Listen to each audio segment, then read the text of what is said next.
Everyone, welcome back to a new post today.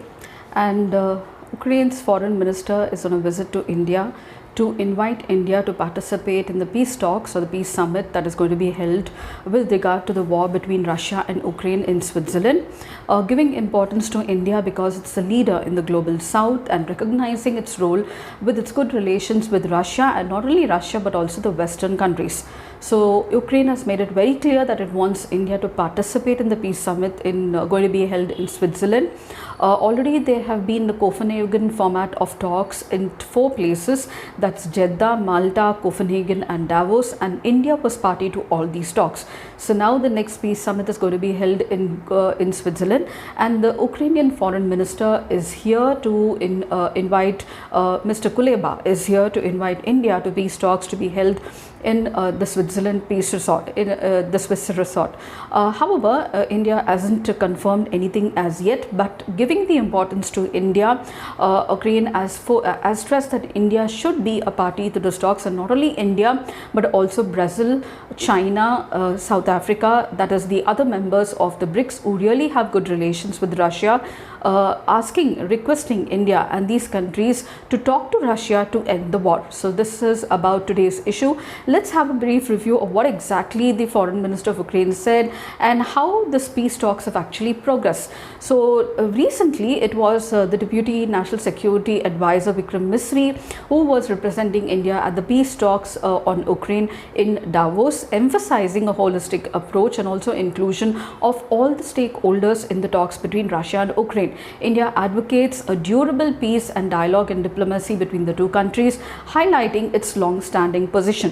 Now, this marks the 4th edition of the talks when the Deputy National Security Advisor Misri was representing it at Copenhagen format, and Misri attended even the previous year's discussion even in Malta. The Ukraine conflict has been a part of the recent discussion between India and major powers, including Russia and US. Now, 4 meetings of these peace talks have already been held in Malta, Jeddah, Copenhagen and Davos. Now, in his first visit, so the present issue is about the first visit of the Ukrainian foreign minister Dmytro Kuleba meeting Jaishankar to request India's participation at the peace talks in Switzerland. So he held sincere and comprehensive talks on the peace process to end the ongoing Russia-Ukraine war, calling for India's participation at the summit that was going to be organized by Switzerland.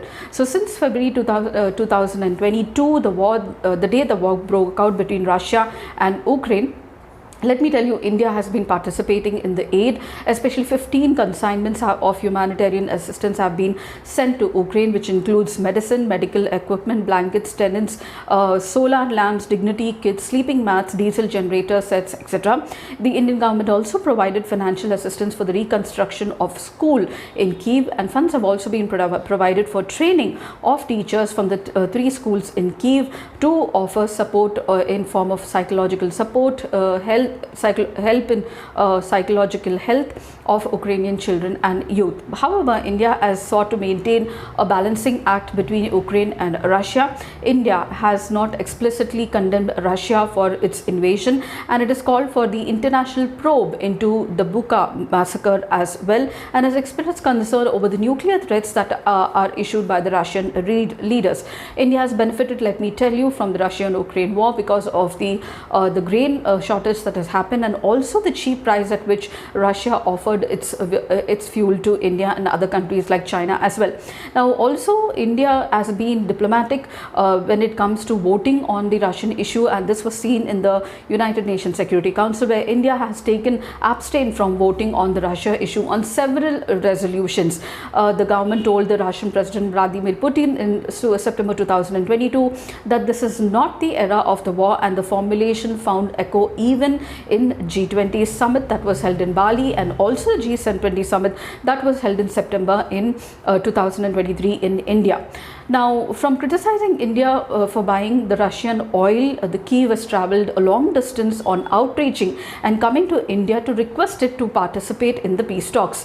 This was followed by talks between the foreign ministers of the two countries and also Prime Minister to Zelensky.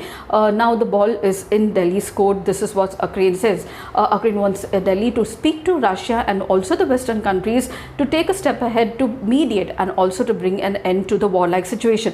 Now, Kuleba's visit comes after 2 years of war that illustrates the evolution of Ukrainian position towards Delhi. In August 2022, when India was buying oil from Russia, let me tell you, Kuleba was the person who said that every barrel of oil from crude oil which India buys from Russia has a good portion of the Ukrainian blood in it, and India has defended its position, saying that it was doing so only to cushion its inflationary impact on the Indian economy back home.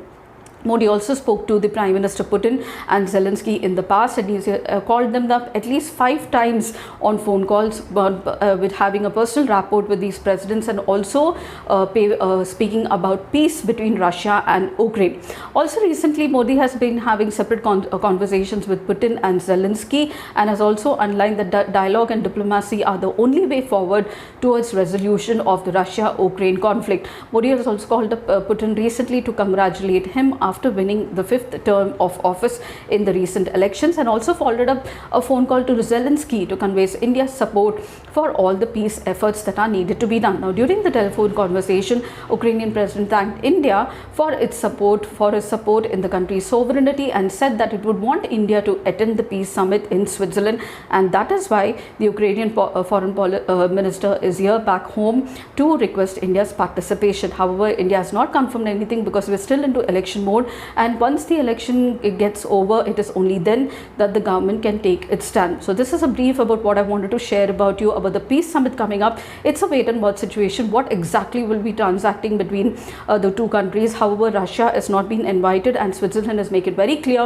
that Russia will be invited only in the second peace talk at Switzerland and not during the first. However, Switzerland is calling India and other countries like Brazil, China, South Africa for the tops, keeping in mind that the global south will play a very important role in the geopolitics of the region.